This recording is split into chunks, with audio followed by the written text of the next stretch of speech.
trainer Todd Pletcher show the emotion that he just showed when Rags to Riches got her head down on the wire in front of Curlin. A stoic guy, but finally his first Triple Crown winner in his 29th start. Stumble at the start. Boom. Right down. Not horrible, but not what you want to see when you're Johnny Velasquez going a mile and a half. He's got enough time to overcome it. As she turns for home, her acceleration is slightly quicker.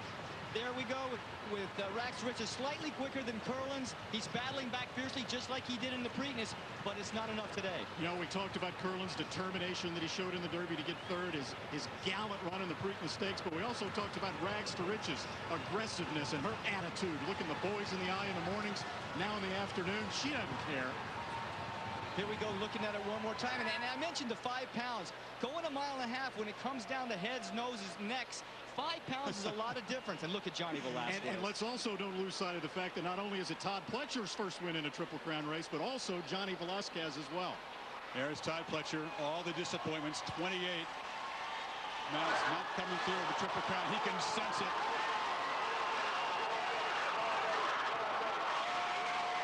You said it, Randy. He is not an emotional guy. That's a once-in-a-lifetime display right there, maybe. And Rags to Riches just went riches to riches. $600,000 for winning, and for those who backed her, well, for every $2, a $10.60 return. $4.40 to place, $3.20 to show. Curlin in second, return $3 to place, $2.30 to show. Tiago capturing third, return $3.70. The exacta 7.325 and change. The trifecta 7.32, $131.50. And in case you're wondering, on that pick 4, it returned over $5,000. There is the full order of finish.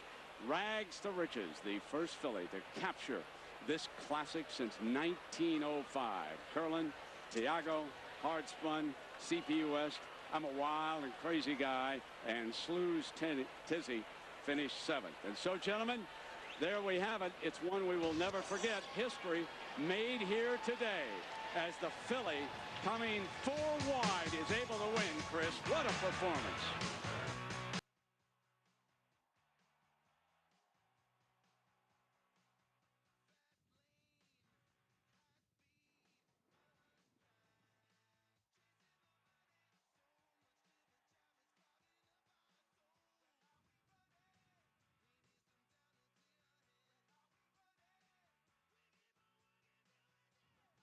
Might settle just a touch. So I think the 8, Audacious Chloe, Todd Pletcher, will probably be the pace setter.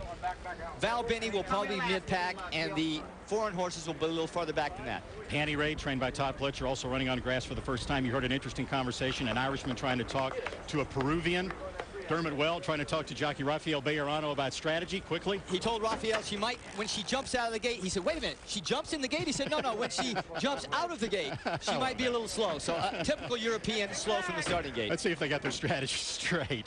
The American Oaks, 1.25 miles. 5 Americans squaring off against representatives from Japan, Australia, France, and Ireland. Will the international contingent be up to the long trip and the different racing strategy of America? We will see. Upstairs, Vic Stauffer with the call. Just Little goes in. They're at the post for the 6th American Oaks. Standing perfectly, and they're off. Baroness Thatcher broke running and goes for the front from Audacious Chloe away in second. Panny Raid's a close third. Anamato taken back off those 3. Supposition moves through at the rail. Val Benny is next, then Just Little and Rope Decollete, and the early trailer is Communique. They run by the stands with 1 lap to go, and Audacious Chloe and Baroness Thatcher comfortable up front, both of them. Audacious Chloe just lost the lead to Baroness Thatcher, who's a half length in front. Supposition is just in behind the lead. She's 2 off the lead. Panny Raid just outside of her. Val Benny is joined by the Australian, Anamato. They're both 4.5 from the front. Rope Decollete stays at the rail. She's got 6 to come. Just Little just outside of her, and Communique is at the back of the pack as they turn into the backstretch. 10 lengths from first to last in the 6th American Oaks, and Baroness Thatcher tries to go it all the way. She is 6 furlongs from the wire and a half length in front of Audacious Chloe. Supposition tried to split those 2 but had to tap on the brakes, so she'll sit third, and she's a willing third at that. In the pink cap, Supposition a length and 3/4 from the lead.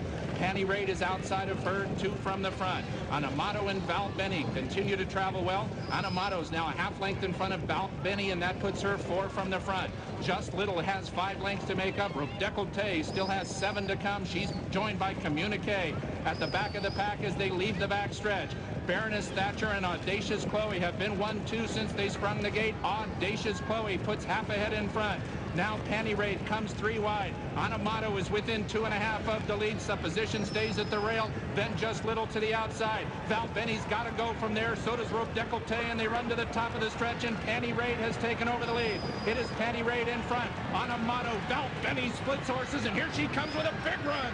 Val Benny just engages Panty Raid. Panty Raid just in front. Val Benny to the outside. Amato 3 deep. Panty Raid, Val Benny, Panty Raid wins. The 6th American Oaks goes to Panty Raid, and Edgar Prado, she held off Val Benny. Amato 3rd and Communique 4th. The coast-to-coast racing empire of trainer Todd Pletcher strikes again earlier this afternoon at Monmouth. 1-2 in the United Nations Stakes, English Channel and Honey Rider.